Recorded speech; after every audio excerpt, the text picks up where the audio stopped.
Muy buenos días a todos. Quiero darles la bienvenida y sobre todo agradecerles doblemente porque sé que la competencia a esta hora es muy fuerte, está jugando Portugal con Alemania y sin embargo ustedes han tenido la valentía y lo cual se lo agradecemos. A los extremos. A nuestros panelistas los conocemos a la mayoría de ellos ampliamente. Cecilia Valenzuela, una constante luchadora contra la corrupción en el poder político desde los años 80, sin que esto signifique veteranía en edad, sino experiencia profesional, ¿no? Aclarando. Durante la época del fujimorismo fueron muy importantes sus reportajes de investigación y últimamente el destape del caso acerca de la vigilancia irregular en la casa de Óscar López Meneses, ex operador de Vladimir Montesinos. A Mireia ya la hemos escuchado, conocemos sus referencias, además de académica, ella misma se ha encargado de aclararnos que ha recorrido la cancha, como decimos comúnmente aquí, ha hecho periodismo durante 5 años. Además es doctor en comunicaciones y docente en la Universidad Iberoamericana de México, así como profesor visitante en la Universidad de Austria. Este panel además se completa, que dicho sea de paso, es no solamente internacional, por la presencia de Mireia, sino interdisciplinaria, pues tenemos a un destacado antropólogo, quien además también ejerce la labor periodística en el diario El Comercio actualmente, Raúl Tito Castro. Es encargado de las secciones de Lima, regiones y de los suplementos regionales en el diario El Comercio. Ha hecho diversos estudios además sobre la violencia. Gabriel Gabrovich, últimamente lo hemos escuchado mencionar y lo hemos visto también participar en entrevistas televisivas y además en entrevistas en medios impresos, pues fue el que levantó mucha polvareda en el ámbito político con la entrevista que le hizo a Nadine Heredia.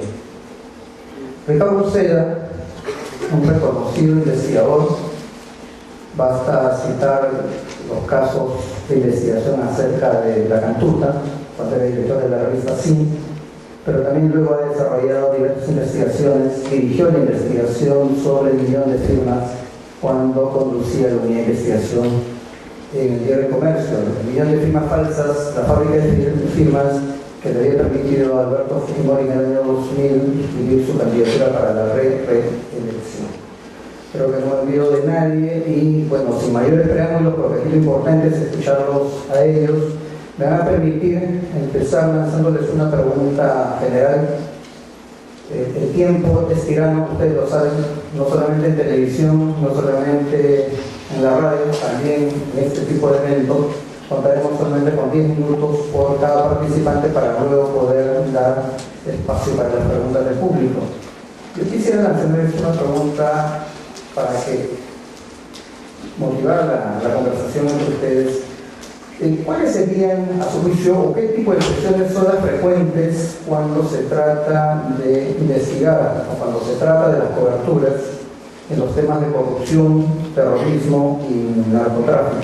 Y cómo poder enfrentarlos desde la ética.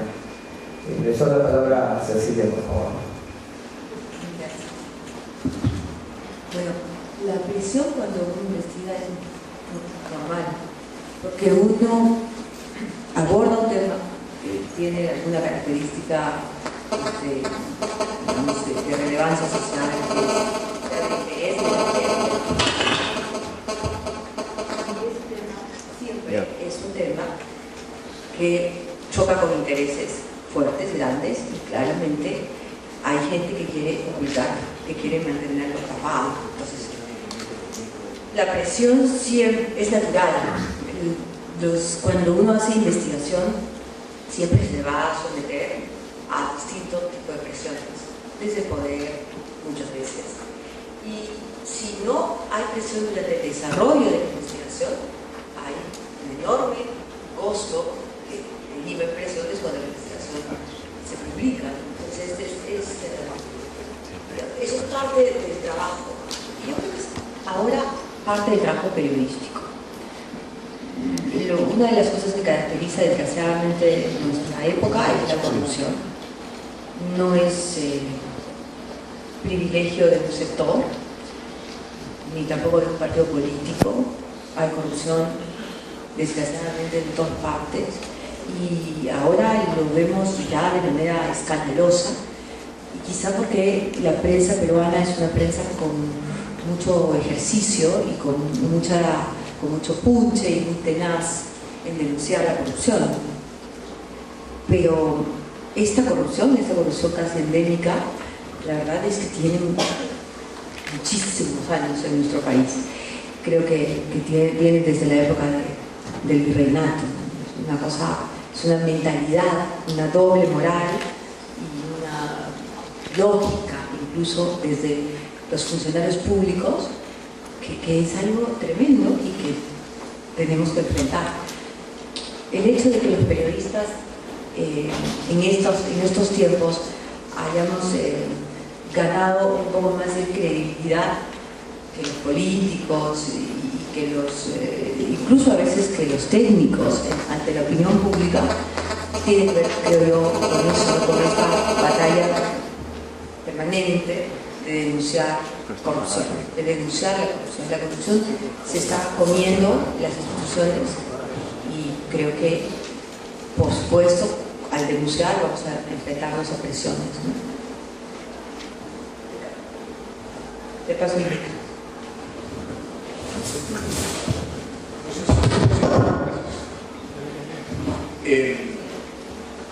Bueno, añadiría lo dicho por Cecilia, que podríamos tratar, sin hacer ningún tipo de clasificación estable, sino simplemente por encontrar una manera de conversar sobre este tema, que hay varios tipos de presiones. Diría que hay, de las más importantes, hay una que proviene de gobiernos, es decir, presiones que tienden a evitar que medios publiquen algo que los pueda perjudicar. En este momento en América Latina vemos que hay gobiernos del eje bolivariano que claramente han organizado las cosas para que la prensa, no digo no puede investigar, no puede informar. También en gobiernos donde no hay este tipo de autoritarismo se dan cosas. Por ejemplo, el gobierno de Estados Unidos ha reprimido bastante las formas de informar sobre asuntos de guerra, ¿no? Y en todos los gobiernos hay presiones. Ese es un tipo de presión, ¿no? Podríamos conversar sobre esto. Las presiones también a veces adoptan formas amigables, ¿no? Como bien ha dicho Cecilia, no es asunto de considerar que hay una anomalía que te paraliza. Es normal que haya presiones, es común que haya influencias y conflictos de interés. La prensa está en todo tipo de sus niveles, sujeta a muchas fuerzas que quieren influir por distintas maneras, ¿no? Luego, hay presiones también de mafias, ¿no? Eso se ha visto, se ve terriblemente en México ahora, se ve en Brasil, se ha visto acá. Ahora, por ejemplo, tenemos una mafia, digamos que es la mafia en torno a este señor Orellana, que tiene un mecanismo de presión que es, entre comillas, legal, ¿no? Porque querella a todo el mundo. Las últimas querellas que conozco han sido a Perú 21, me parece a Tony de Comercio. Me acabo de enterar esta mañana que ahora han hecho una querella contra mí de la República, y hay otro con otro reportero, creo. Sí, pero digamos, es una presión mafiosa de distinto tipo. Hay infinidad de... También puede haber presiones, y son muy comunes, de grupos privados, ¿no? Que ven afectadas sus actividades por informaciones. Entonces, esta presión puede llegar a retirar la visaje, puede tener distintas formas, ¿no es cierto? Hay otras muchas más, pero son las que yo tiraría para poder conversar. Y luego, respecto de pues, modalidades, el arte, la forma de cubrir, que era un poco lo que nos convocaba ahora, yo también diría dos o tres cosas que son sencillas, ¿no? El reportar, el buscar información es un mecanismo muy simple. Hay algo que nos interesa, entonces buscamos a fuentes y pueden darnos o no la información. Cuando hay algo que quiere ser ocultado, entonces no encontraremos fuentes, por lo menos no encontraremos fuentes abiertas. Entonces, si la información es importante, habrá que investigar, indagar. Para eso viene la investigación, ¿no? La investigación es una necesidad cuando queremos obtener una información que es importante y no tenemos fuentes abiertas, entonces hay que buscarlas. Yo creo que podría explicarse muy fácilmente esta actividad de buscar información. Conseguimos fuentes, varias, las contrastamos y se publican. Sin embargo, de acuerdo a los casos, hay muchas situaciones, muchas formas. Por razones diversas, he leído libros sobre cómo hacer periodismo, cómo investigar, y es muy difícil hacer algún tipo de consejos que puedan valer para todos, ¿no? Entonces, lo que yo diría que es importante es siempre la fuente, ¿no? Es decir, qué tipo de capacidad tenemos para llegar a una fuente calificada y confiable, qué tipo de tiempo y también posibilidades tenemos de poder contrastarlo. Y también lo otro es cómo lo decimos y de qué manera podemos iluminar más o menos la realidad, que es compleja y siempre hay dos versiones, ¿no? Y en los temas de terrorismo,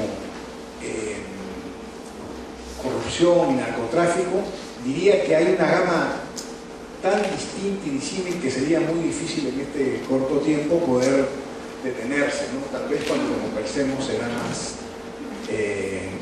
fácil que nos podamos referir a cada uno. Después, hablar sobre las fuentes y la relación de los periodistas con las fuentes. Creo que ese es un tema sobre el que discutimos poco y que ver mucho con la ética a la hora de trabajar. Buenos días. Hablaré de mi posición de editor de una sección de alto tráfico de noticias. Cuando digo tráfico es más bien en el sentido de tránsito, no tanto de otros tipos de tráfico, legales o ilegales. Y quisiera referirme principalmente a algo que en los últimos, meses, quizás un año, hemos abordado como editores, como periodistas de una forma abrumadora, ¿no? Que es el hecho de enfrentarnos a ya no una presión, sino a una organización sistemática del crimen y de la delincuencia que parte de los propios gobiernos regionales, ¿no? Para contextualizar esto, yo creo que es básicamente referirnos a los últimos acontecimientos que hemos visto, ¿no? El descubrimiento de la red tan, enmarañada de César Álvarez, presidente regional de Ancash, que de pronto tiene a su servicio, yo ya he traído unas imágenes acá, pero les puedo decir, la Procuraduría de Corrupción ha tejido una maraña, de tentáculos donde hay gente entre congresistas, del Consejo Nacional de la Magistratura, del Poder Judicial Local, del Ministerio Público, alcaldes, testaferros, periodistas, policías, prensa, sicarios, dirigentes de construcción civil. Una región organizadas sistemáticamente para expoliar, para robar, de modo que la llamada presión en determinados contextos no representa, digamos, formas solapadas o argucias legales, como Ricardo ha mencionado, sino es abierta y es compartida por una serie de actores en todo a todo nivel de los gobiernos, ¿no? Posteriormente hemos visto la caída de Clever, ¿cómo se apellida? Clever Meléndez, el de Pasco, gracias. Hemos visto las investigaciones con el alcalde de Viñas, el presidente regional de Tumbes, Viñas, y así hemos contabilizado en el diario cerca de 21 presidentes regionales, de 24 sometidos a investigación en diferentes etapas, 3 presos o con orden de captura. Entonces, yo me remito aquí a algo que los politólogos empiezan a llamar, y los periodistas, los estados gángsters, ¿no? Algunos politólogos estadounidenses también hablan de los estados fallidos, es decir, cuando un gobierno central pierde la capacidad de hacer eso, de centralizar en un proceso de regionalización pésimamente diseñado, pésimamente sin controles, sin formas de vigilancia civil, y de pronto se organizan estos micropoderes al interior de, digamos, y erróneamente llamado por politólogos como Levinsky, que utiliza un modelo estadounidense para llamarlo autoritario, y tratando de hacerlo equivalente a otro tipo de estados, cuando en realidad lo que estamos apreciando es la aparición, no solo en el Perú, sino en diferentes estados como los latinoamericanos o como los países del tercer mundo, donde las fuerzas de presión de grupos organizados empiezan a tomar el poder en diferentes niveles, los estados gángsters.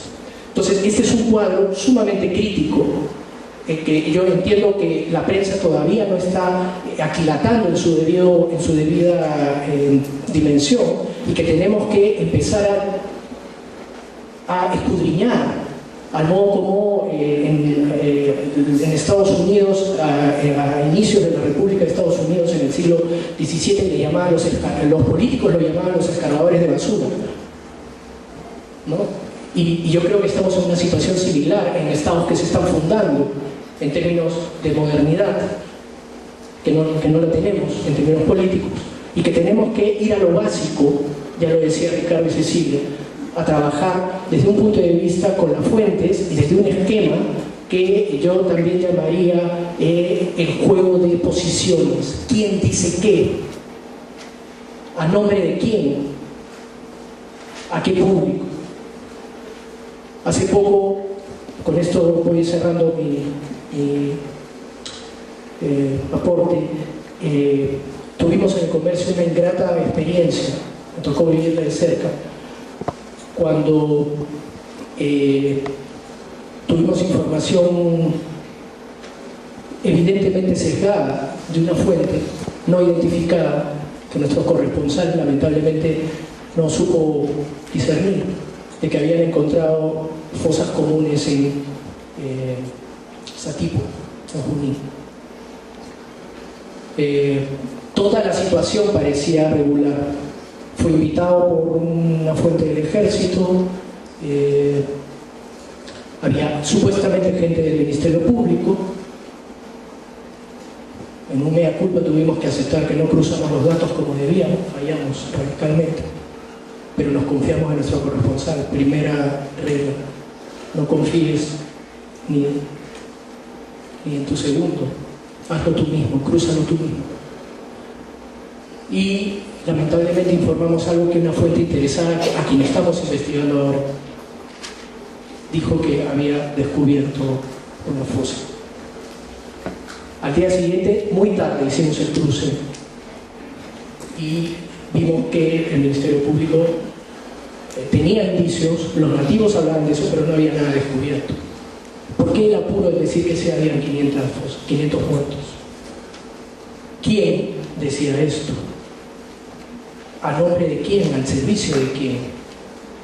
¿A qué públicos? ¿A qué audiencias? Yo diría que estas son claves que tenemos que afrontar y que todo periodista de investigación, en general todo periodista, a mí, yo creo que estos son nuevos tiempos, va a ser materia de la siguiente etapa de conversación probablemente, pero creo que estos son tiempos donde el periodismo de investigación como tal tiene que, digamos, desperjudirse de los gabinetes, de los cuartos cerrados y empezar a ser el ABC del periodista, de todos los periodistas. La metodología de investigación es una metodología que se desarrolló en los años 80, 70 y 80, que a nivel masivo, quiero decir, que se instaló en muchas redacciones y que solamente empezó a trabajarse a partir de grupos de élite. Hoy eso ya no es posible, porque el modelo de periodismo que estamos teniendo, perdón, el modelo de empresa periodística que estamos teniendo ya no lo soporta. Por lo tanto, la noticia ya no es tanto, la información del hecho ya no es tanto lo importante, sino es el enfoque que le demos a la información. Es la evaluación, el valor agregado que le pongamos.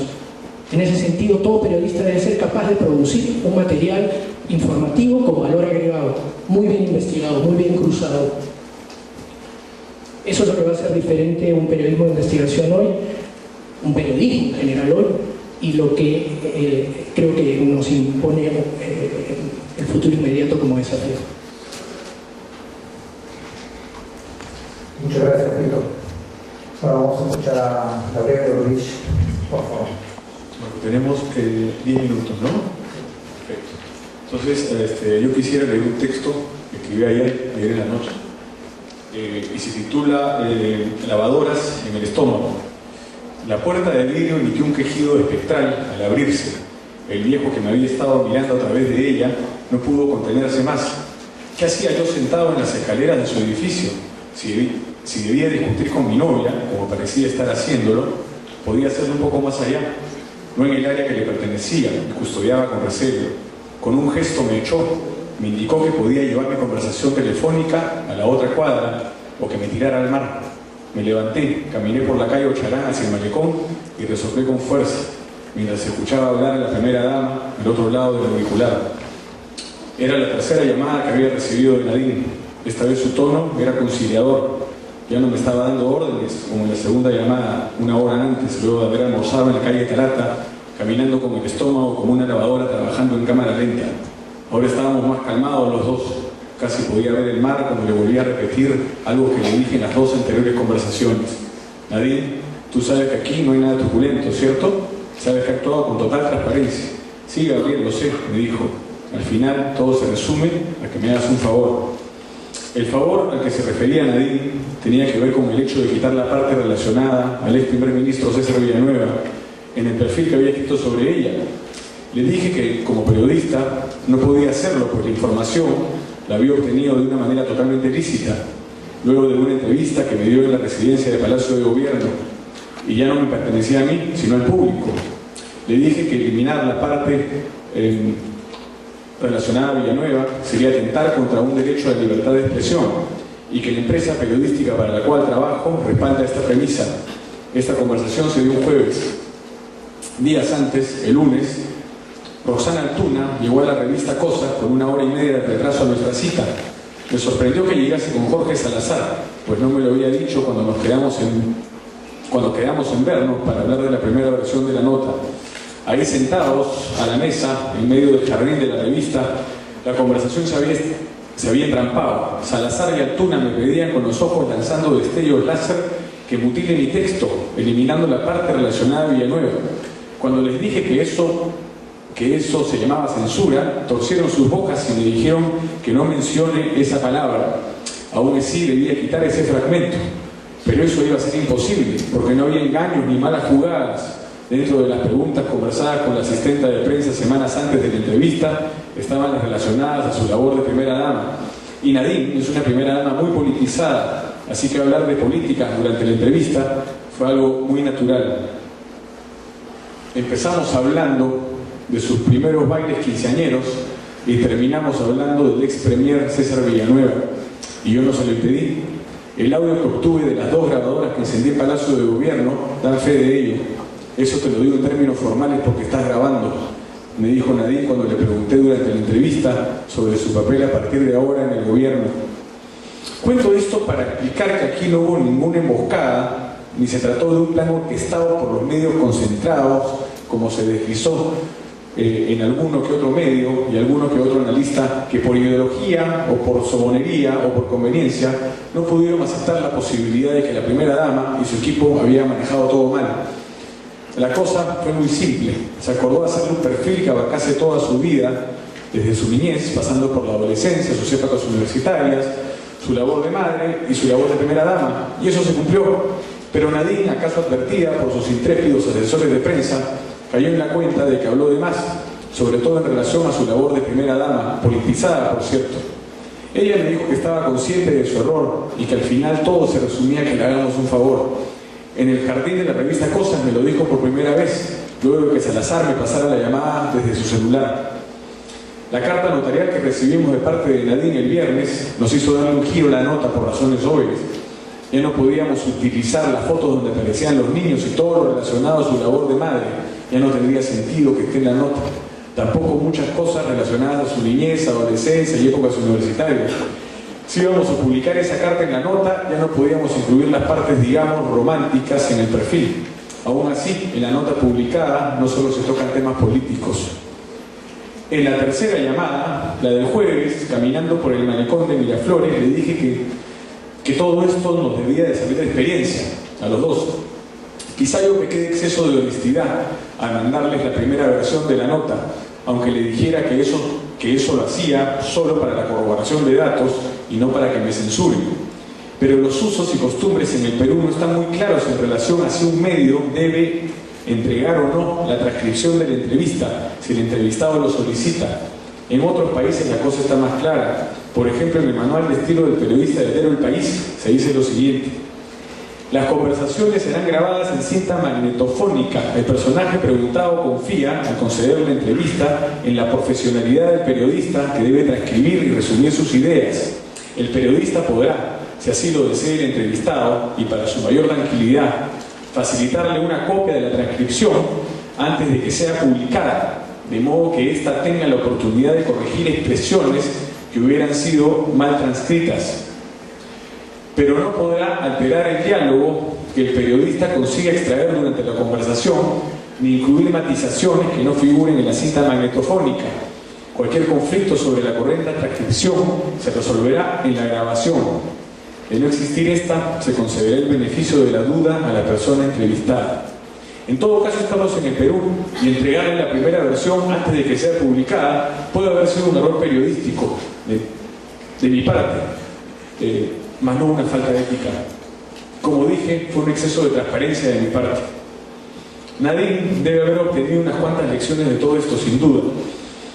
Sin duda, hoy debe de tener muy interiorizado el hecho de que cuando le toque hablar de su rol de primera dama, también hablará de política. Y en el perfil que íbamos a hacer, que salía publicado en nuestra edición dedicada al Día de la Madre, se acordó hablar de su labor de primera dama. Creo también que el afán desmedido de reconocimiento que ha venido mostrando en los últimos tiempos le ha jugado en contra, o le jugó en contra. Ella pudo haberse acogido, por ejemplo, a los de récord, ¿no? Al hablar de Villanueva, y así como lo hizo en otros momentos de la entrevista. En unos momentos ella me dice, no, mejor no pongas esto, mejor esto no te lo voy a responder, esto te lo digo off the record. Esas partes, por supuesto, no han salido y fueron respetadas, ¿no?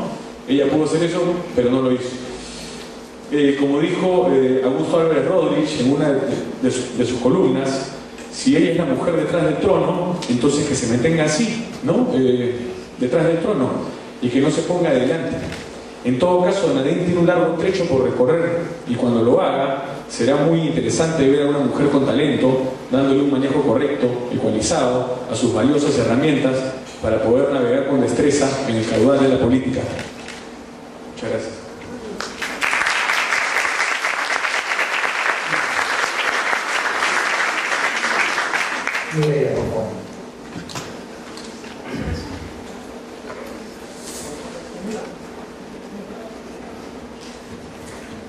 Bueno, yo llevo una hora, entonces solamente voy a resumir lo que había dicho un poco de cuáles serían las presiones para cubrir política. Bueno, Como decía hace rato, el modelo de negocio de la prensa en México es la publicidad gubernamental.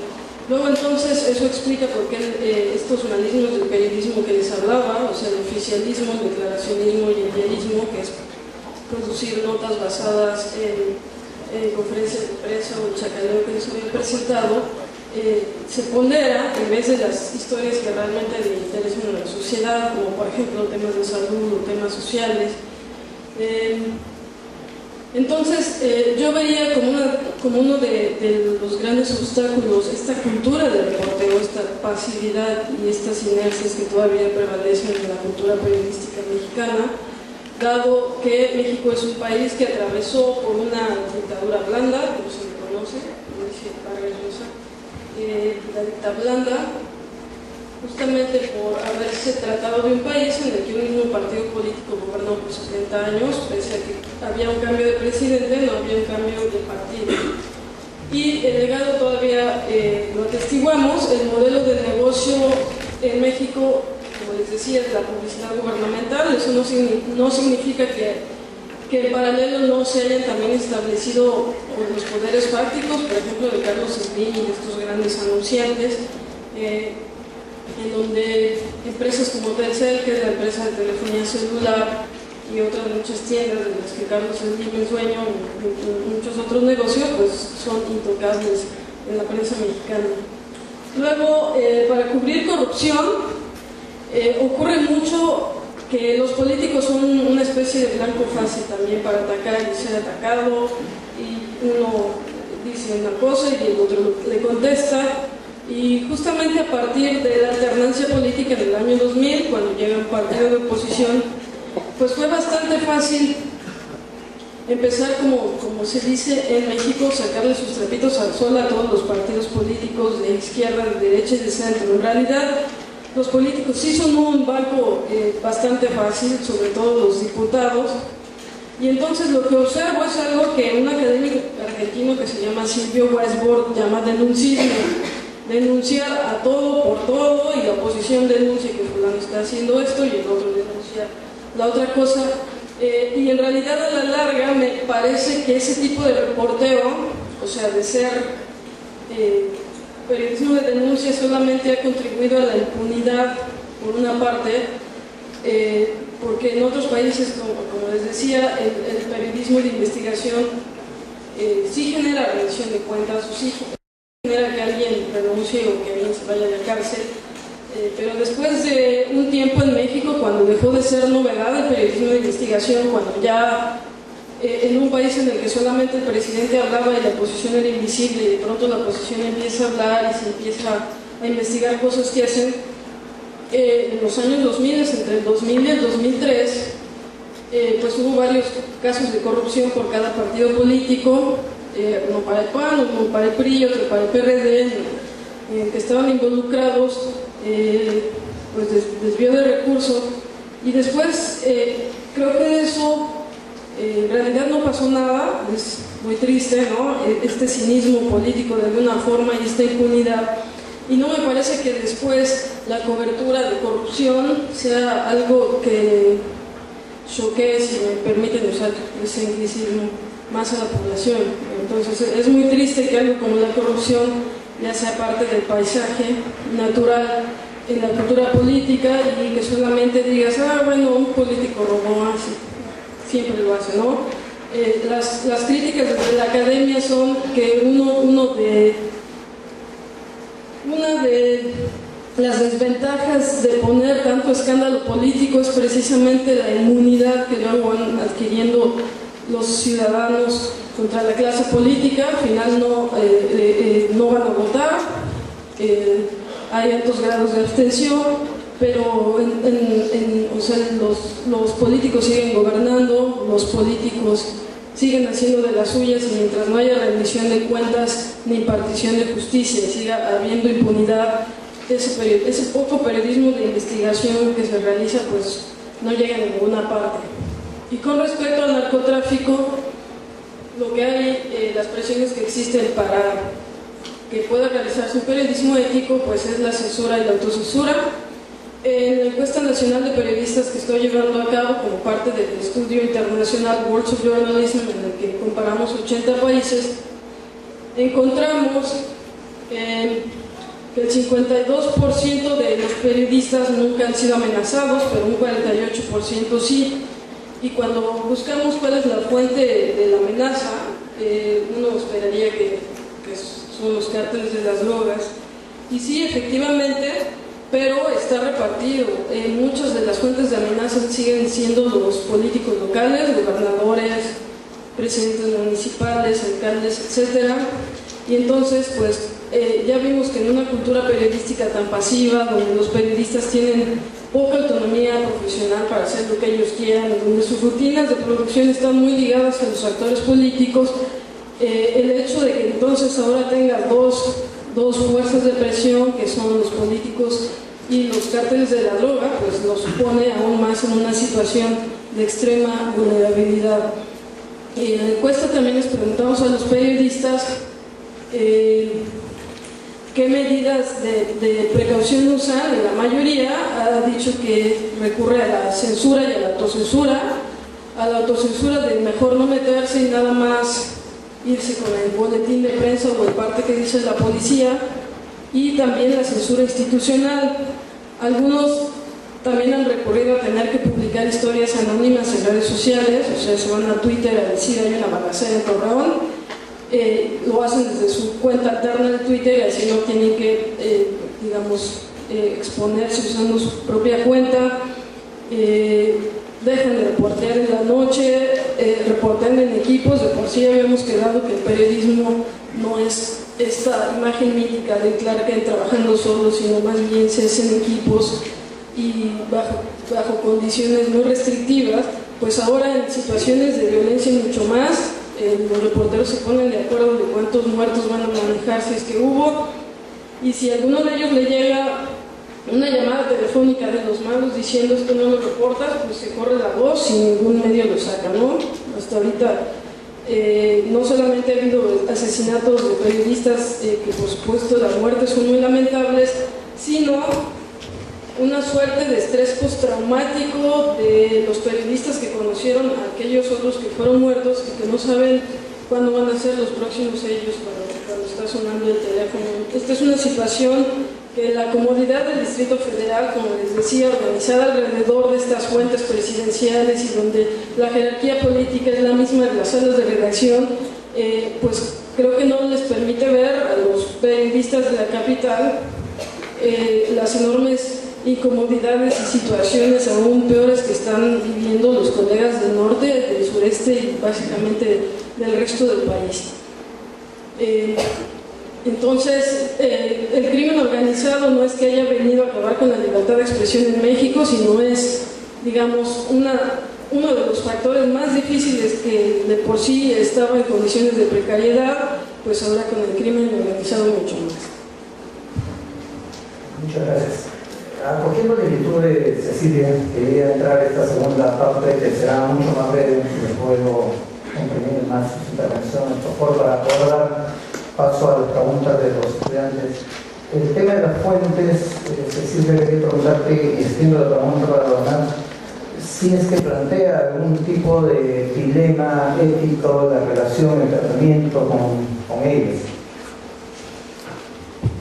Bueno, yo creo que eso es parte fundamental de nuestro trabajo. Nos contaba Tito sobre esta fuente interesada que utiliza a un reportero corresponsal y que termina sembrando en el diario más importante del país una gran mentira, o por lo menos una inexactitud enorme, ¿no es cierto? Y claro, eso es a lo largo de los años lo que más me ha preocupado, lo que más me ha cuestionado. Yo creo que todos tenemos que tener clarísimo el interés de la fuente. La fuente siempre actúa movida por un interés. Incluso el Papa puede ser tu fuente con el objetivo de ganar el cielo.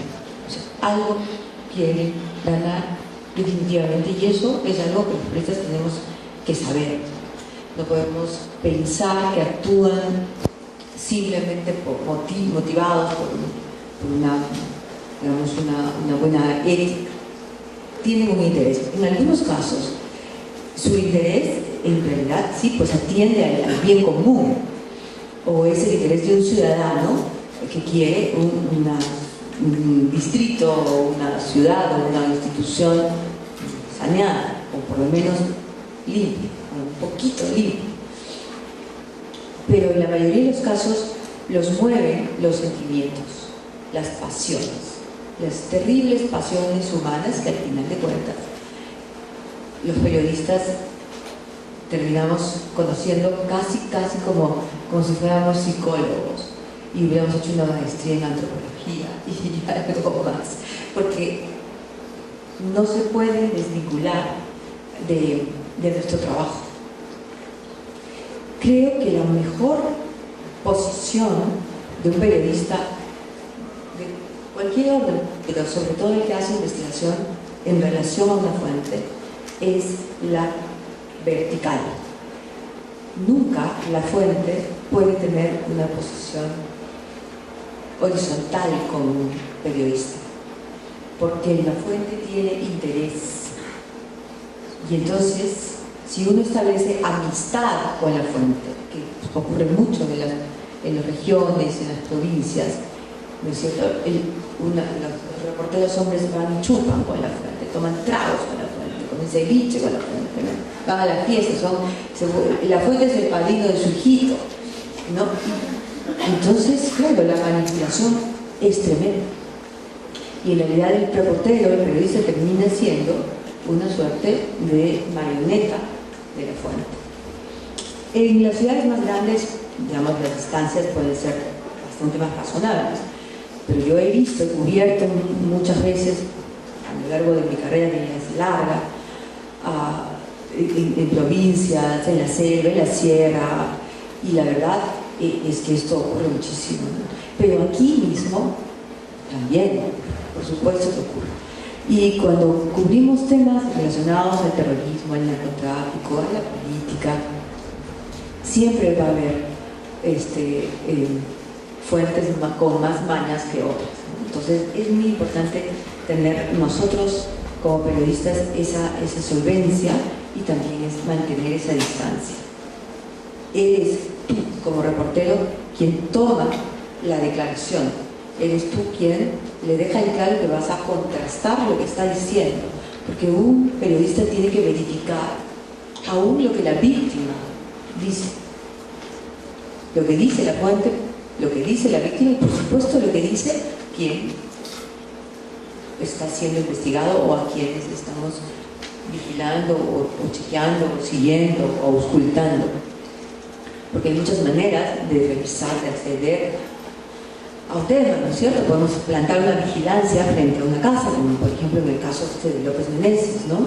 A una casa, a 2 casas, a 3 casas, hasta poder establecer y probar que hay tremendo acto ilegal y una utilización de la Policía Nacional en pleno, desde el más alto nivel.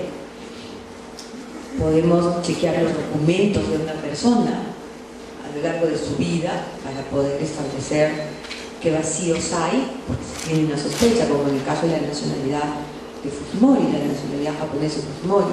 En fin, hay muchas maneras de plantear una investigación, pero la relación con las fuentes tiene que ser, creo yo, algo muy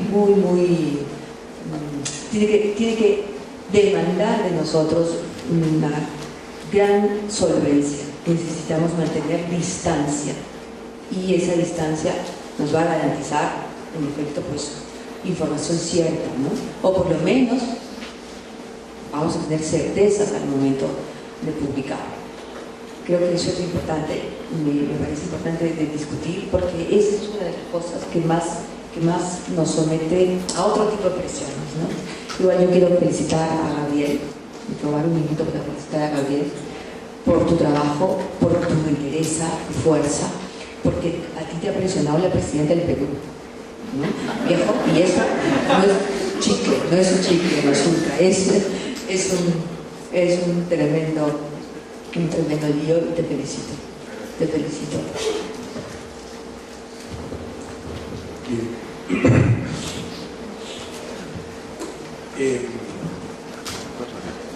Siempre me he preguntado si es posible, recuerden ustedes, me he preguntado a las 4,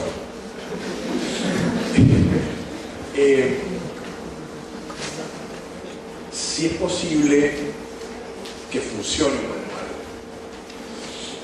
Y pues, puede funcionar, ¿no? Me parece muy interesante lo que ha leído Tecaburevich, ¿no?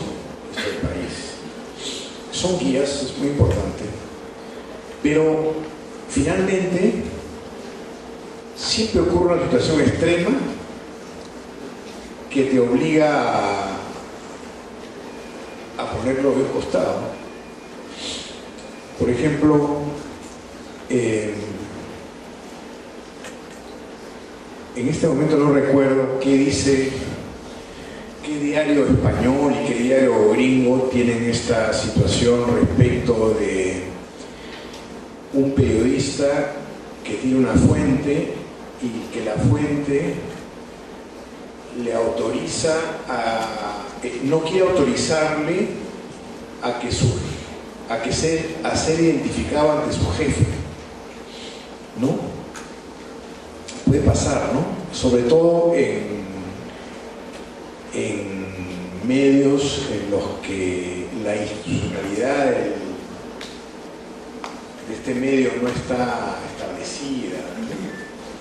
Es difícil que esto se produzca en un medio con muchos años, independientemente de su línea política. Por lo general, el director quiere saber quién ha sido la fuente. Pero hay un caso, y lamentablemente no recuerdo cuál es, en el que el manual establece que en un caso extremo la identidad pasa a una caja fuerte y la caja fuerte es abierta después de ese tipo de cosas. Pero se dan casos que a mí ha pasado que la fuente no quiere que lo sepa el director. Es un caso casi insostenible, ¿no? Pero el director puede ser un director que no le merece confianza a la fuente, ¿no? Para que vean ustedes el problema que hay, ¿no? Yo me acuerdo que una vez, y los gringos tienen esto sin ningún tipo de burla ni de menoscabo, ¿no? Pero funciona. Tienen más códigos todavía, ¿no? Por ejemplo, no ser invitado. Yo me acuerdo que tuve que hacer una entrevista hace muchos años, en el 85, a un asesor del ministro que estaba prófugo, del ministro Perkovich, y que en ese momento yo estaba de freelance con un medio, y entonces me da la impresión de que los editores querían favorecer al prófugo. Entonces el prófugo me invitaba a almorzar, ¿no? Para hacer una entrevista. Yo acepté la invitación y comí muy bien. Pero es un dilema, ¿no? Me dio pena porque él no quedó bien en la entrevista, pero podría ser una infracción, ¿no? Lo mismo es interesante lo del caso de Cosas, ¿no? Porque yo encuentro que uno podría darle un texto a una fuente. Podría darle. Y eso es discutible desde el punto de vista, digamos, normativo.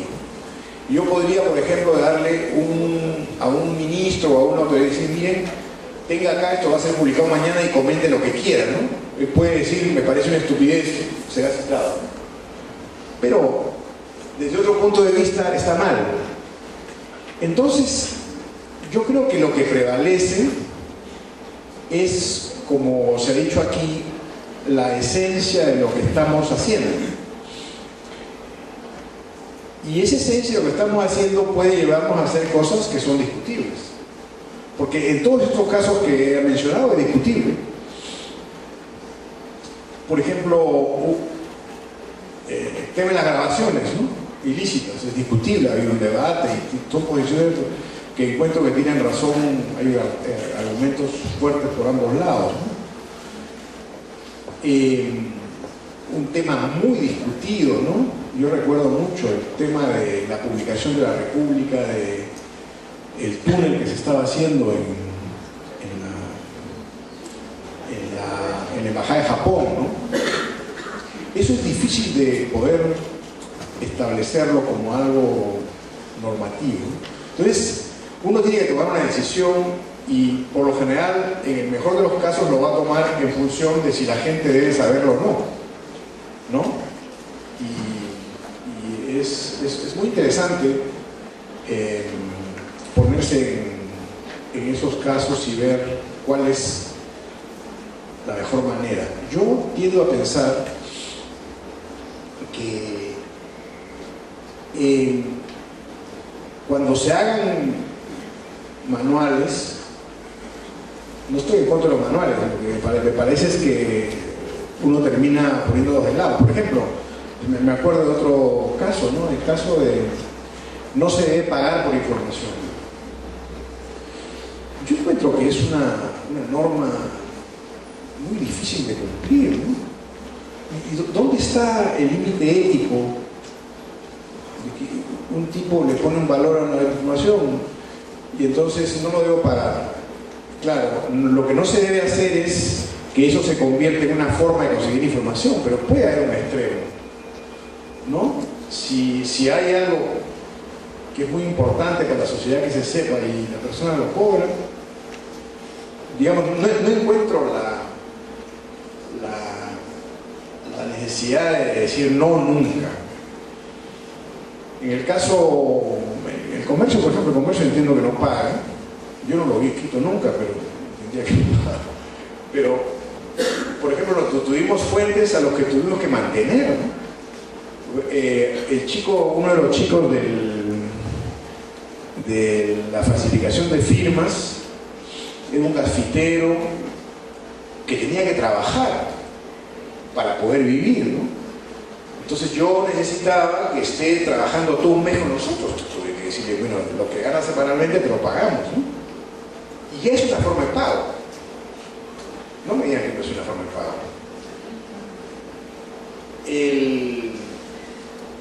Después, cuando los hostilizaron, hubo que sacarlos del país para que estén un poco más tranquilos, lo cual fue un infierno porque se pelearon entre ellos, un infierno de ver unos 3 muchachos adolescentes y con muy mal carácter, ¿no? Y después le alquilamos un departamento, pero ya estaba judicializado. Entonces ya ahí estábamos en un conflicto de interés, porque ¿cómo tú como medio estás manteniendo unas fuentes, dándoles de comer mientras hay un juicio? Evidentemente eso no se sostiene, no hay, digamos, en el papel no está bien, pero son situaciones que las haces porque estás protegiendo la información. Entonces siempre hay conflicto. En Argentina, por ejemplo, una revista publicó, la revista TXT, que ya no funciona, publicó cómo de la Rúa, no de la Rúa, el presidente, sino el régimen, había pagado a un tipo para que, había pagado a parlamentarios para que voten una ley, ¿no?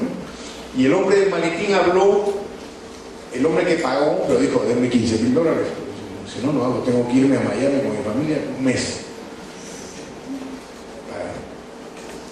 Bien, entonces, yo creo que así como debemos tener represión, ¿no? Un autocontrol, hay cosas que no deben hacerse por información, yo vería en cada caso qué hacer y qué no. También hay que ser, creo yo, consciente, o tenemos que ser conscientes que la sociedad nos da una serie de garantías para poder protegernos. O sea, podemos ocultar nuestras fuentes, tenemos derecho a la fuente, tenemos protección. Por supuesto que esto tiene una serie de cortapisas, pero entonces yo creo que un deber ético también es digamos, tener una actitud agresiva ante la publicación de cosas que la gente debe saber, ¿no? Eso generalmente, yo creo que es parte de la ética y no se pone por delante cuando se habla de criterios éticos, ¿no? Se dice, no hay que hacer esto, cuidado, los niños, las señoras, esto, un montón de cosas. Pero esta cosa de que hay que publicar agresivamente, no. O sea que es un asunto que no es tan fácil, ¿no? Siempre es complicado. El tiempo nos está ganando, vamos a tener que pasar a la ronda de preguntas. Yo creo que iban a tener oportunidad de hablar tanto Tito como Gabriel. Si alguno de ustedes tiene por favor alguna pregunta que hacer, con mayor gusto, ya sea a una persona directamente o a la manera en general.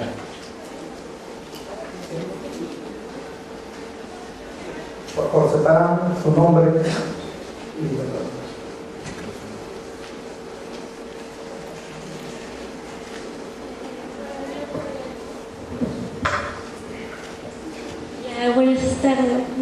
Buenas tardes, yo me llamo Elson y la duda que tenía es, ¿qué esperan ustedes como periodistas de parte de los ciudadanos?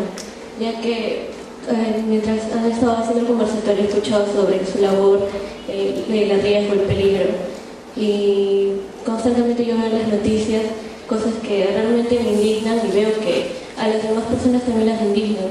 Entonces se suele escuchar que con el periodismo puedes transformar.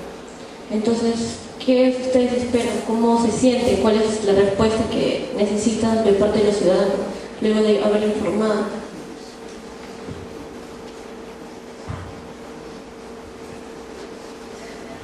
Gracias. En realidad la pregunta coincide con lo que pensaba comentar respecto a cuáles son los mandatos de los periodistas en una época tan compleja de tanta abundancia informativa como la que tenemos ahora, ¿no?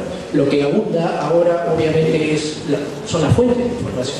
Uno puede encontrar en todos lados de información verificada, no verificada, de mayor calidad, de menor calidad. Internet es un mar de ello, y las revistas y las fuentes de gremios, etcétera, ¿no? Es una época de sobreabundancia de información.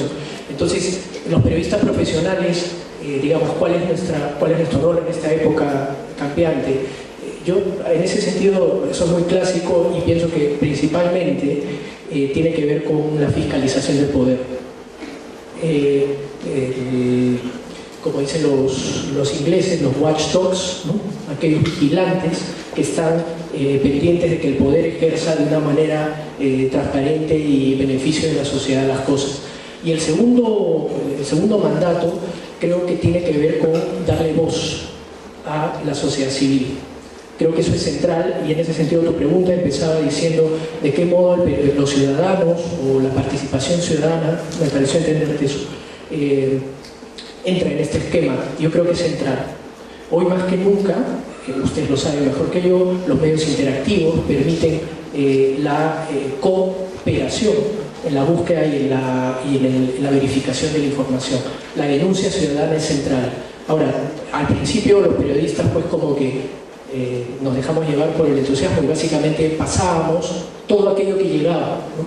Pero también lo que la cooperación ciudadana envía tiene que ser sometido a una evaluación de rigor, como debe ser, ¿no? En ese sentido creo que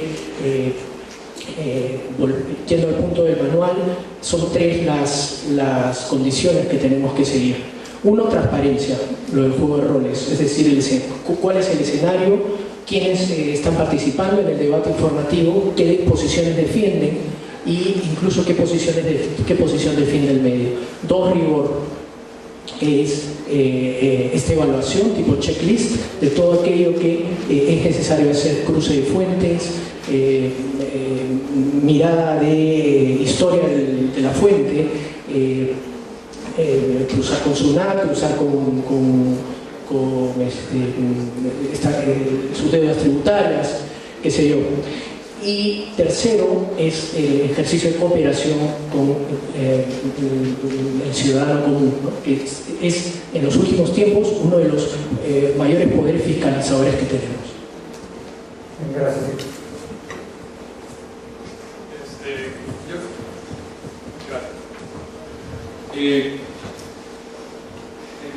Ricardo Cera nos habló un poco sobre el problema de cómo manejar, cómo establecer un vínculo con tu fuente y también la inmediatez de publicar. La pregunta va para ti, Cecilia. En el caso de López Meneses, surgía una inmediatez, era una bomba, como se dice en el ámbito periodístico. Pero ¿cómo no creo que haya una inmediatez al momento de que tú hiciste pública esa noticia? Había un trabajo de tiempo, ¿no? Entonces, ¿qué crees tú que cuál es la relación más directa con la fuente? O sea, ¿para ti es necesario cubrir, establecer un vínculo hasta llegar al extremo de darle, por así decirlo, entre comillas, de comer a la fuente para que él no se fue, de proteger a tu fuente para que no se vea afectada, y vincular finalmente, proteger tanto con tu fuente? ¿Cómo manejarlo? Es algo que desde el primer ciclo nos enseña, ¿no? ¿Cómo manejarlo? Gracias. Mira, en el caso de López Meneses, la información fue muy particular, porque nosotros obtuvimos más que una información, un chisme, y tardamos 5 meses en publicar. Fue un viejo antiguo oficial retirado del ejército, un oficial importante, que había sido importante, pues ya no lo era más, porque había dejado el ejército hace mucho tiempo, que vino a buscarme para decirme que había visto almorzando a López Meneses con Adrián Villafuerte, que era el asesor en asuntos de defensa del presidente Humala. ¿Era verosímil para mí? Claro, yo le pregunté, ¿tomaste una fotografía? Dijo, no. ¿Por qué? Dijo, porque me de miedo, ¿no? Entonces, no tomó. Claro, todo el mundo toma una fotito, ¿no? Con su celular, él no la tomó. Entonces también podía ser una falsa percepción, ¿no? Una exageración. 2 tipos han pasado muchos años que le pueden parecer, o sea, podía no ser. Solo era un dato. Sin embargo, claro, y ahí está también, tiene que ver mucho con el trabajo periodístico continuo, ¿no? Para mí era verosímil, porque ambos habían trabajado cercanamente, ¿no? Era López Meneses, el amanuense de Vladimiro Montesinos, y Adrián Villafuerte, el amanuense del general Saucedo Sánchez, que era de la promoción Montesinos, que terminaron presos todos junto con Montesinos. Eran los segundos. Por lo tanto, se conocían, porque los primeros se reunían, ¿no? Durante mucho tiempo en el Servicio de Inteligencia, en la Comandancia del Ejército. Entonces era verosímil. Entonces, ¿a mí qué me tocaba hacer? No tenía nada más que eso. Lo que me tocaba era tratar de buscar qué estaba haciendo por la vida López Meneses, que había salido de la cárcel y que había tenido el poder que había tenido. Y es allí donde empiezas a trabajar, ¿no? Y trabajamos meses, porque primero estuvimos cuidando, vigilando la casa que figuraba en su DNI, que finalmente no era su casa, era la casa del padre. Y allí, de tanto vigilar, nos dimos cuenta primero que el tipo ahí no vivía claramente, pero que el padre tenía custodia policial. Y el padre no estaba requisitoriado, no tenía prisión domiciliaria, tampoco era un alto dignatario. Y nos tomamos tiempo hasta que pudimos grabar al padre dándoles de comer a los policías que lo custodiaban, con lo que corroboramos que lo custodiaban a él, ¿no es cierto? Y luego tuvimos que seguir indagando, buscando distintas casas, las casas del padre, las casas del suegro, hasta que dimos con la casa donde finalmente encontramos los 8 patrulleros, ¿no? Fueron meses de un trabajo muy difícil, porque te enfrentas a las mafias gangsteriles que están instaladas en el país, ¿no? Porque si ese señor maneja la Policía Nacional del Perú, o sea, no la comisaría de Surcos, ¿no? La 7ª región policial, o tenía carros de UDEX, de desactivación de explosivos, custodiando su casa, ¿no? El tipo tenía el poder del mundo. Y era muy difícil para los dos reporteros, que además son muy jóvenes, hacer este trabajo de vigilancia, y muy difícil para mí tener que sortearlos para protegerlos, porque si les pasaba algo, la responsabilidad claramente era mía, y además algo con lo que tú no quieres vivir nunca, ¿no? Entonces es un trabajo tenaz y difícil, ¿no? Entonces, en ese caso, en el caso de los pertenencias, en realidad no hay trabajo de fuentes. Al final, cuando ya necesitábamos publicar, porque lo que teníamos eran propiedades, ustedes han visto, edificios, casas, autos de la policía, pero no había el rostro del sujeto. Y entonces, ahí es cuando ya buscamos fuentes. Ya hasta los primeros días de noviembre, desde junio, mira, hasta los primeros días de noviembre, yo busco viejos policías, que por supuesto tienen ascendencia, que han sido gente con ascendencia, entonces tienen muchos allegados en los rangos inferiores, que luego se convierten en policías importantes, y les digo, oye, a estos 3 policías que busco, tú sabes si López Meneses tiene alguna relación con Praeli, porque Praeli es el jefe de la 7ª región policial. Entonces, no sé, pero voy a averiguar, y uno de ellos va a la ceremonia esta del Potao y lo ve, ¿no? El Potao, es esta entidad, este edificio de la policía donde hay una ceremonia, está el ministro, es privada, no hay prensa, pero está López Meneses. Lo ve y me llama y me cuenta que lo vio, pero no tenía fotos. Entonces, claro, era horrible, pues es una frustración tras otra. Entonces ahí le pregunto, bueno, ¿y quiénes más había? Entonces dice, bueno, condecoraron a 5 alcaldes. Y claro, esa fue la solución. Nos metimos a los Facebook de los 5 alcaldes. Yo llamé a los jefes de prensa de los 5 alcaldes y les dije, pásame please las fotos, porque no ha habido prensa y quiero decir que los han condecorado. Y me mandaron las fotos, y en una foto, de casualidad, aparece desgraciado. ¿No? O sea, pero eso es chamba de meses, ¿no? Dale, que dale. Entonces, claro, ahí no, al contrario, lo que hay es paciencia, tenacidad, ¿no? Y sobre todo otra parte de la pregunta de cómo sostener la fuente, es que Ricardo tiene toda la razón, cada caso es único. O sea, por ejemplo, eso de pagar a las fuentes, yo lo encuentro muy peligroso, porque las fuentes empiezan a vivir de ti. Y llega el día en que te fabrican un documento porque necesitan plata. Y eso pasó definitivamente en la época del montesinismo. La gente de Barrio Hircher pagaba para conseguir información importante. Y de hecho consiguió alguna información importante, algunos planes de seguimiento contra periodistas, contra políticos. Pero llegó un momento en el que las fuentes empezaron a hacer sus propios planes, ¿no? Sí, claro, sí, a la medida, ¿no? Es muy peligroso. Pero siempre hay un caso excepcional en el que uno tiene que privilegiar el bien común.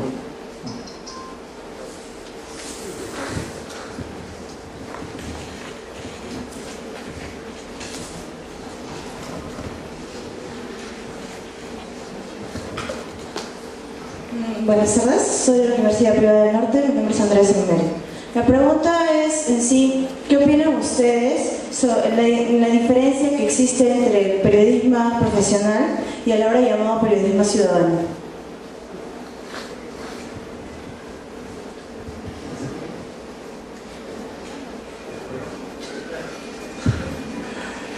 A ver, la diferencia entre periodismo ciudadano y periodismo profesional, ¿no? Calculo que el periodismo ciudadano, digamos que es un periodismo circunstancial. Imagino que te refieres a una persona que se encuentra en el momento indicado y a la hora indicada, ¿no? Y que consigue una foto, que consigue ese testimonio que haya escuchado, por ejemplo, en un almuerzo, pero que no es periodista, ¿no? Eso me imagino que es periodismo ciudadano, porque esta persona después puede reportar a un periodista profesional que va a seguir con esa pista que este periodista ciudadano le ha dado. Veo también que el periodismo ciudadano, digamos, se ha formalizado o se ha insertado de alguna manera en muchos medios escritos y televisivos, ¿no? Porque incluso hay algunas secciones, ¿no? donde se pone la fotonoticia, donde se hace, por ejemplo, o se contrata a una persona que no es periodista, digamos, para hacer preguntas incómodas a determinados políticos en determinado evento, ¿no? Eso también podría considerarse periodismo ciudadano, ¿no? De alguna manera, ¿no? O hay una fusión también que es interesante, ¿no? Entre el periodismo ciudadano y el periodismo profesional, digamos, ¿no? Que hay un periodista que no me acuerdo cómo se llama, que estaba en Canal 5, no sé en qué canal está ahora, que tiene este segmento que, por ejemplo, ve si los autos están bien estacionados, ¿no? Ve si es que hay digamos, algunas infracciones que atentan contra la ciudad, ¿no? Contra los usos y costumbres y las leyes ciudadanas. Entonces, ese es digamos, un trabajo que lo hace un periodista profesional, pero, digamos, con la voz de un ciudadano, ¿no? O con la voz que quisiera tener un ciudadano, ¿no? Esta voz, digamos, inquisitoria, ¿no? Casi hasta de protesta, digamos, ¿no? Entonces, es interesante, sí, es un fenómeno que se fusiona, que se convierte en secciones, y bueno, creo que es parte, además de esta era moderna, bueno, que se ve además, ¿no? El periodismo ciudadano se ve muchísimo en los blogs, en las redes sociales, ¿no? Eso está repleto de periodismo ciudadano, ¿no? Los posts que ponen en Facebook, ¿no? Es posts importantes, no este día lo comí un ceviche, ¿no? Hoy día, ¿no? Me sentí triste porque está lloviendo, ¿no? Eso, digamos que no sería tanto periodismo ciudadano, pero sí, digamos que hay este post interesante, ¿no?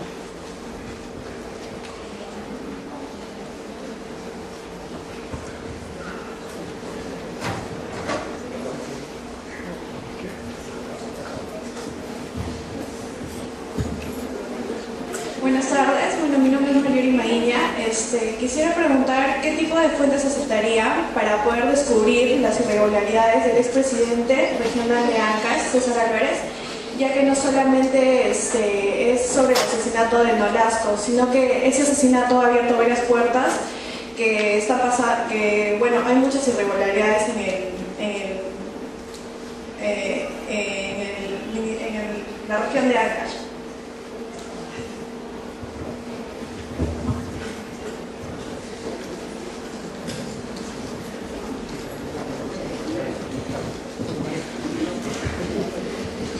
Bueno, yo, cualquier fuente.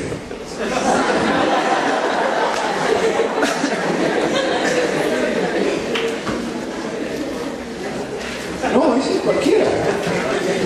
La verdad, no, es decir. En todo caso, hasta ahora, ¿cuál ha sido la fuente que más a ustedes ha ayudado para que puedan descubrir? Porque yo que sepa, allá en la región de Ancash hay varias irregularidades con respecto al dinero que han estado manejando. Entonces, eso es ahorita como están entrando para esta investigación. Entonces, yo quisiera saber qué tipo de fuente ha sido la más cercana que ustedes han podido tener para que lleguen a eso. Bien, yo he escrito bastante de Ancash, pero no llamaría investigación lo que he hecho. Entonces, porque he explicado, publicado o resaltado informaciones que han estado ya publicadas por otros medios o periodistas. Pero creo que ahora lo relevante es saber,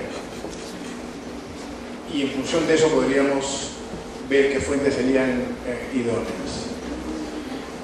Creo que, por un lado, cómo se produjeron todos los asesinatos. Y pienso que eso la policía lo puede saber fácilmente, pese a que hay algunos que son difíciles. Por ejemplo, de un fiscal al que matan probablemente por un afer amoroso, pero ya ya mataron también a su asesino, al autor material. Entonces, y el que queda en la cadena está muy lejano para incriminarlo, ¿no? Pero de pronto la policía puede saberlo mejor que los periodistas porque los delincuentes saben quién ha sido, quién ha matado, quién es acorralado. Pero ese es un nivel, ¿no? Es difícil confiar en alguien que está en el mundo delictivo, ¿no? Cambia mucho su versión, pero bueno, es una fuente, habría que contrastarlo y ver qué pasa. Luego, otro tipo de asuntos que deben dilucidarse es qué pasa con cómo ha sido el sistema y quiénes se beneficiaron con la enorme cantidad de contratos que hubo ahí, porque en Ancash se ha hecho obra pública como por 5.000 millones de soles, y todo esto por lo general lleva a pago de coimas. Pero además hay un grupo de proveedores que son los que realmente han financiado a todos quienes se han beneficiado. Entonces hay un dinero negro que ha circulado y que, digamos, se han beneficiado un montón de gente que tiene que ser descubierto y rastreado. Por ejemplo, hay un periodista que ha sido beneficiado con dinero corrupto, ¿no? Entonces ese periodista debe tener bienes, o sus parientes, su enamorado, su pareja, lo que fuera. Entonces es toda una cosa por rastrear dónde está ese dinero negro, y fuentes en ese aspecto son importantes. Y por último, tiene que ver con la corrupción que hay, me parece, en altas autoridades y magistrados aquí, ¿no? Yo diría que una presunción es que pueden haber llegado a corromper a magistrados supremos, ¿no? Podría ser, ¿por qué no?